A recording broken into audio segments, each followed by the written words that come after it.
Cosmo von Wehrstahl was a student at the University of Prague. Though of a noble family, he was poor, and prided himself upon the independence that poverty gives. For what will not a man pride himself upon when he cannot get rid of it? A favorite with his fellow students, he yet had no companions, and none of them had ever crossed the threshold of his lodging in the top of one of the highest houses in the old town. Indeed, the secret of much of that complacence which recommended him to his fellows was the thought of this unknown retreat, whither in the evening he could betake himself and indulge undisturbed in his own studies and reveries. These studies, besides those subjects necessary to his course at the university, embraced some less commonly known and approved, for in a secret drawer lay the works of Albertus Magnus and Cornelius Agrippa, along with others less read and more abstruse. As yet, however, he had followed these researches only from curiosity, and had turned them to no practical purpose. His lodging consisted of one large low-ceilinged room, singularly bare of furniture. For besides a couple of wooden chairs, a couch, which served for dreaming on, both by day and night, and a great press of black oak, there was very little in the room that could be called furniture. But curious instruments were heaped in the corners, and in one stood a skeleton, half leaning against the wall, half supported by a string about its neck.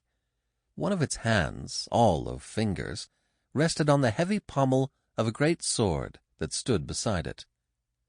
Various weapons were scattered about over the floor. The walls were utterly bare of adornment, for the few strange things, such as a large dried bat with wings dispread, the skin of a porcupine, and a stuffed sea-mouse, could hardly be reckoned as such. But although his fancy delighted in vagaries like these, he indulged his imagination with far different fare. His mind had never yet been filled with an absorbing passion, but it lay, like a still twilight, open to any wind, whether the low breath that wafts but odors, or the storm that bows the great trees till they strain and creak. He saw everything as through a rose-colored glass. When he looked from his window on the street below, not a maiden passed, but she moved as in a story, and drew his thoughts after her till she disappeared in the vista. When he walked in the streets, he always felt as if reading a tale, into which he sought to weave every face of interest that went by, and every sweet voice swept his soul as with the wing of a passing angel. He was in fact a poet without words, the more absorbed and endangered that the springing waters were dammed back into his soul, where, finding no utterance, they grew and swelled and undermined. He used to lie on his hard couch and read a tale or a poem, till the book dropped from his hand. But he dreamed on, he knew not whether awake or asleep, until the opposite roof grew upon his sense, and turned golden in the sunrise. Then he arose too, and the impulses of vigorous youth kept him ever active, either in study or in sport, until again the close of the day left him free, and the world of night, which had lain drowned in the cataract of the day, rose up in his soul, with all its stars and dim-seen phantom shapes.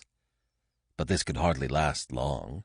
Some one form must sooner or later step within the charmed circle, enter the house of life, and compel the bewildered magician to kneel and worship.